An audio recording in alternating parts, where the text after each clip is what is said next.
میں کافی عرصے سے اپنے علماء کو بھی ذمہ داروں کو کہہ رہا ہوں کہ ملک شام کا کچھ خیال کریں، ملک شام کے حالات نہیں ٹھیک۔ میرے آقا و مولا صلی اللہ علیہ وسلم نے ایک دن فرمایا کہ میری امت کے حالات ایسے ہو جائیں گے، پھر ایسے ہو جائیں گے، پھر لوگ یہاں سے ادھر بھاگیں گے، پھر اس شہر میں بھاگیں گے، پھر اس ملک میں بھاگیں گے، پھر لوگوں کو پناہ نہیں ملے گی، پھر لوگ پناہ لینے کے لیے عراق کی طرف دوڑیں گے۔ یہ ساری باتیں جب آپ نے ارشاد فرمائیں تو ایک صحابی نے عرض کی، حضور اگر میری زندگی میں ایسا واقعہ آ جائے تو پھر آپ فرمائیں میں ہجرت کر کے کہاں جاؤں، میں اپنا وطن چھوڑ کے کہاں جاؤں؟ تو حضور نے فرمایا کہ تم ملک شام چلے جانا۔ صحابی نے عرض کی جی وجہ؟ تو میرے آقا نے فرمایا کہ خیر کے 10 حصے ہیں، خیر کے بھلائی کے، وہ 9 حصے شام میں ہیں اور 1 حصہ باقی ملکوں میں۔ فرمایا شر کے بھی 10 حصے ہیں، ملک شام میں صرف 1 حصہ شر کا ہے، باقی 9 حصے باقی شہروں میں۔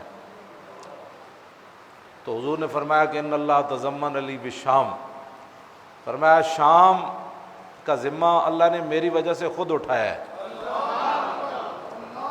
اور آپ تاریخ اسلام بھری پڑی ہے کہ پھر اکثر صحابہ ہجرت کر کے ملک شام آ گئے، جن میں حضرت بلال بھی ہیں، حضرت دہیہ کلبی بھی ہے، ہاں جی، بڑے بڑے اجلہ صحابہ پھر حضور کے اس فرمان کی وجہ سے ان کو پتہ تھا جب خیر ہے ہی شام میں تو پھر سارے جو ہے وہ ملک شام، پھر واپس جو ہے وہ کوئی نہیں گیا۔ حضرت بلال کی قبر بھی پھر وہیں بنی۔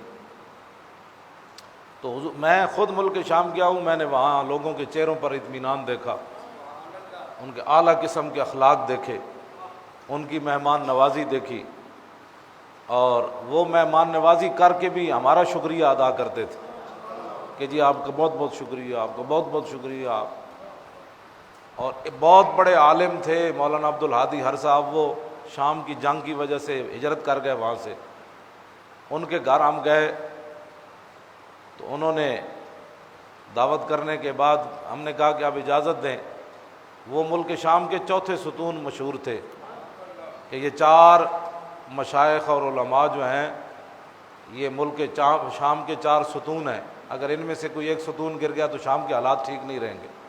تو ان میں سے 2 ستون گر گئے، سید احمد حنبال بھی فوت ہو گئے، شیخ شکری بھی شہید ہو گئے، تو 2 ستون گر گئے، تیسرے جو ہے وہ ہجرت کر گئے۔ تو ملک شام کے حالات تو ایسے ہونے تھے، وہاں وہ دنیا داروں کو ستون نہیں سمجھتے تھے، ملک شام والے لوگ اپنے علماء اور مشائخ کو ستون سمجھتے تھے۔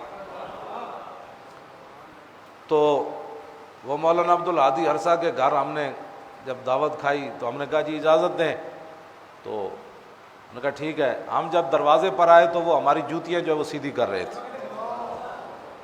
یہاں تو جس کو کلمہ پڑھنا بھی نہیں آتا وہ بھی مولویوں سے ٹکر لیتا ہے، جس کو کلمہ پڑھنی نہیں آتی وہ بھی کہتا ہے ہم نے پہلے جنت میں جانا ہے۔ اتنا بڑا عالم جو ملک کا ستون تھا، اور وہ ہمارے ہم مہمانی، وہ سمجھ کہتے ہیں حضور نے جو فرمایا کہ من کان یؤمن باللہ والیوم الآخر فلیکرم ضیفہ، حضور نے فرمایا جو اللہ اور قیامت پر ایمان رکھتا ہے وہ اپنے مہمان کی عزت کرے۔ صرف حدیث پڑھ چھوڑنی، حدیث بیان کر دینی اور مہمان کی عزت نہ کرنا، انہوں نے حضور کی حدیث پڑھی اور پھر اس پر عمل بھی کر کے دکھایا۔ ہمارے جیسے بندوں کی جوتے وہ سیدھے کر رہے تھے، حالانکہ وہ اتنے بڑے عالم تھے کہ لوگ ان کے پیٹھ نہیں کرتے تھے جب ہم ان کے پیچھے جمعہ پڑھنے کے لیے گئے۔ تو وہ مولانا، میں وہاں گیا، میں نے اطمینان دیکھا، سکون دیکھا، 20 قسم کے کھانے وہ ہمارے ساتھ رکھتے تھے۔ اور پھر جب میں تو ویسے بھی تھوڑا کھاتا ہوں ہمیشہ ہی، تو میرے سے ناراض ہوتے تھے، وہ کہنے لگے ہم شام والے اس سے خوش ہوتے ہیں جو زیادہ کھائے۔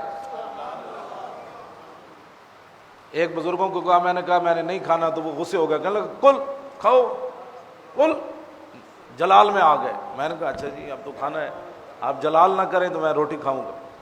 اتنا یعنی شام کے حالات کے بارے میں میرے آقا و مولا صلی اللہ علیہ وسلم نے خود حضور کی وجہ سے اللہ نے شام کا ذمہ لیا۔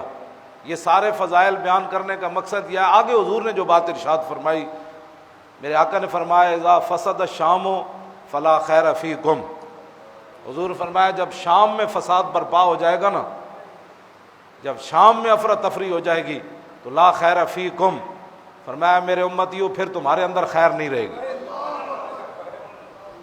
میں کب سے اپنے علماء اور مشائخ کو یہ بات کر رہا ہوں کہ شام کی خبر لیں، یہ اور شام والوں کی خبر لیں، جب وہاں حالات حضور نے جو فرما دیا، زمین آسمان اوپر نیچے ہو سکتے ہیں، کائنات ساری جہان فنا ہو سکتا ہے، لیکن جو تیرے منہ سے بات نکلی وہ اس کے اندر دائیں بائیں بات نہیں ہو سکتی۔